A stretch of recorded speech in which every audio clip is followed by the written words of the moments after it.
thanks so much for joining us with all those details. But to understand the macro setup and what this means for global markets, we are now joined by Seth R. Freeman.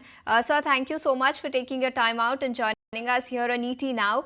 Another day and another round of tariffs, and this time it's EU and Mexico. How do you read the entire saga around tariffs, and what kind of impact will this have on global markets and emerging markets, including India?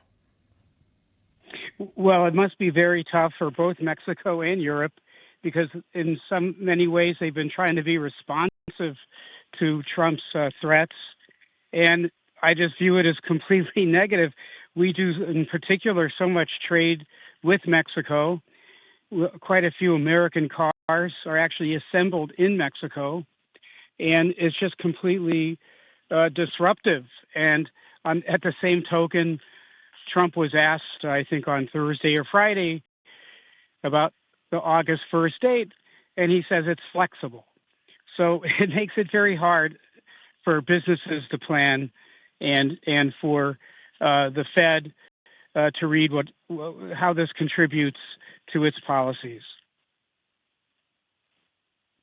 All right. So that's the view on tariffs. Hi, Mr. Freeman. This is Kanishka also joining in. Like you said, it's very hard for businesses to plan when there's so much uncertainty when it comes to tariffs. But when we take a look at how the markets are reacting to it, there's not been very aggressive, movement either in the negative or positive zones. It's been, mostly tepid. So what does this disconnect say about, the investor sentiment?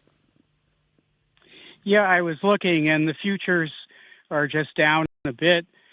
I guess maybe the market is feeling a little blasé because of kind of the back and forth about if, how much, and when on the tariffs. Also, though, I think there's an effect when it's summertime and volumes are just basically lower. So that might be also what we're seeing. I think when the markets open up, the U.S. markets open up tomorrow, my time, it might be another picture. That's as far as tariff and its impact is concerned. But Mr. Freeman, also wanted your thoughts on the precious metal market, especially gold.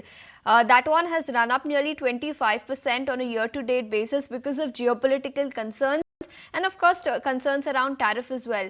Do you think the best of the up move that we have seen is perhaps behind us, and most of the concerns that led to the rally of this precious metal are perhaps behind us, and we don't see more upside from the current levels? What is your view on gold from here on?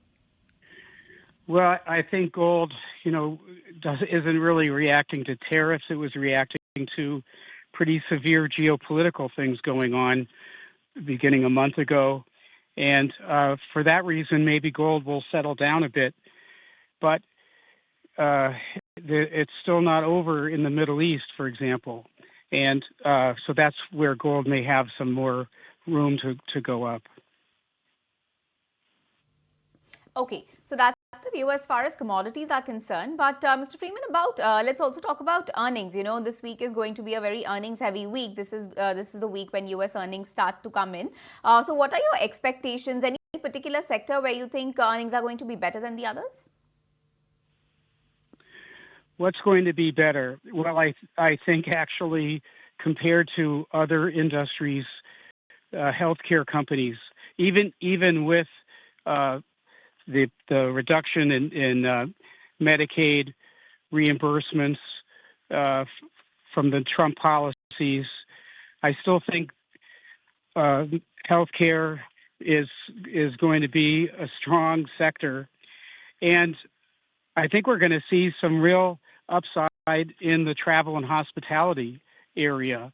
Americans are traveling at higher rates than ever, and I think that's going to translate into some good reports from the hospitality sector.